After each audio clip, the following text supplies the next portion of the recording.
呢度又裁員，嗰度又炒人，有人仲話而家周街都係冇工嘅 iBankers。而銀行家中環嘅蒲點 Sever 今年都結業。香港嘅金融行業係咪玩完？我哋係咪已經成為國際金融中心為止？今日條片我就會分享對呢件事嘅睇法。如果你第一次嚟阿朱嘅頻道，我係喺投行做咗10幾年嘅專業投資者，而喺呢個 channel 我就會分享對金融市場嘅知識，講一啲書本教唔到你嘅嘢。如果你對個人理財或者賺錢有興趣嘅話，就訂閱我頻道啦。究竟發生咗咩事呢？最近一年喺香港嘅投資銀行不斷裁員，排名最高應該賺最多錢嘅美資投行，例如 Morgan Stanley， 上年 cut 咗50個 investment bankers。呢50個銀行家好多嘅 focus 係中國市場。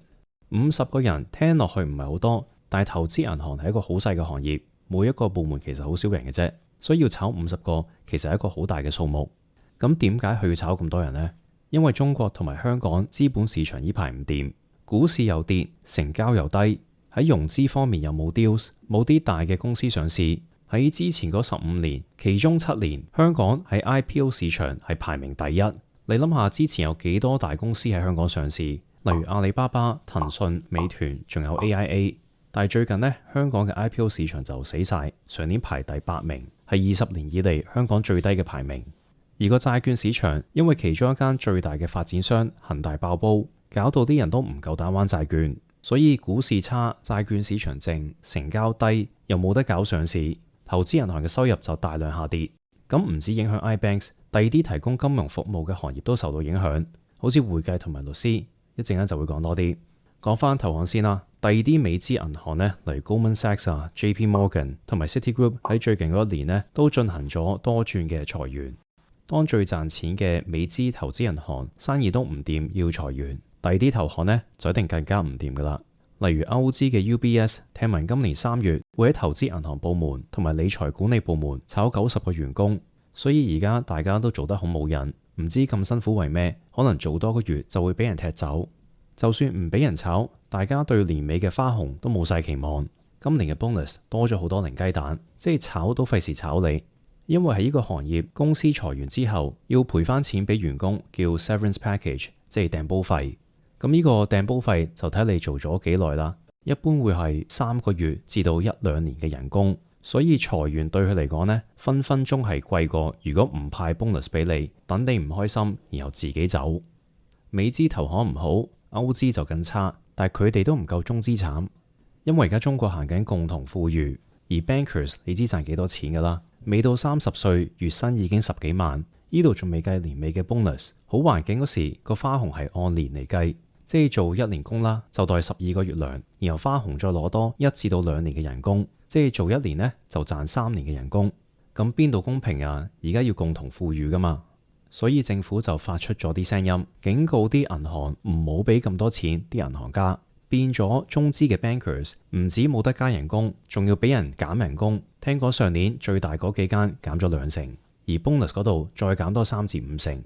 減完都算啦，上2年啲行家俾人拖數添。本來 bonus 4月出噶嘛，但係條數就俾人拖幾個月，似乎啲銀行要上面岌頭先夠膽派。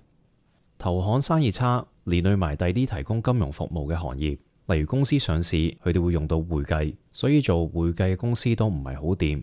有啲報道就話上年其中一間 Big Four， 我唔開名啦，就叫啲員工要 take 2個星期嘅 no pay， 即係間接地減你人工啦。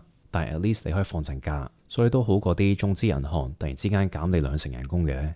而律師行又受到影響，因為少咗 deal 就少咗嘢俾律師做，同埋因為地緣政治同埋啲不確定嘅因素，有啲大嘅國際律師行呢主動減少中國嘅運作，所以連律師呢都被裁員。無論你點睇，而家個情況都唔係好噶啦，個遊戲改變咗，美國同中國嘅資本市場拉得越嚟越遠，美國投資者唔可以買一啲中國嘅股票，中國又唔想去嘅公司喺美國上市，受到人哋嘅監管。咁香港身為中間人就一定受到影響，但係咁係咪代表香港嘅金融行業玩完呢？我又冇睇得咁差。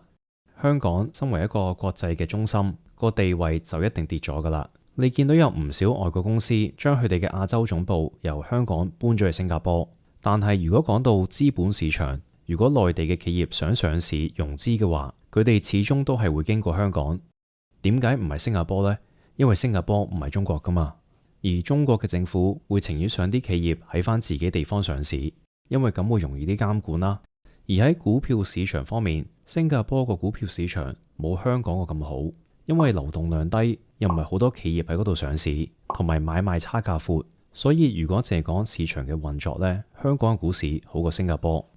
而只要中國嘅人民幣唔係完全開放，香港作為中國同埋外國嘅金融中間人嘅角色仲喺度，所以雖然環境改變咗，但係唔會咁快玩完。其實而家唔係第一次金融行業嘅環境改變，喺08年金融風暴嗰時，有更加多嘅銀行家被裁員，嗰時就真係通街冇工做嘅 iBankers， 仲要因為銀行倒冧，令到好多平民輸錢，跟住政府仲要用翻納稅人嘅錢，我嚟救翻啲銀行，搞到嗰時好多人都討厭銀行家。然後風暴過咗啦，又有新嘅條例出嚟，限制投資銀行可以做嘅嘢，take 啲咩風險，甚至派幾多 bonus。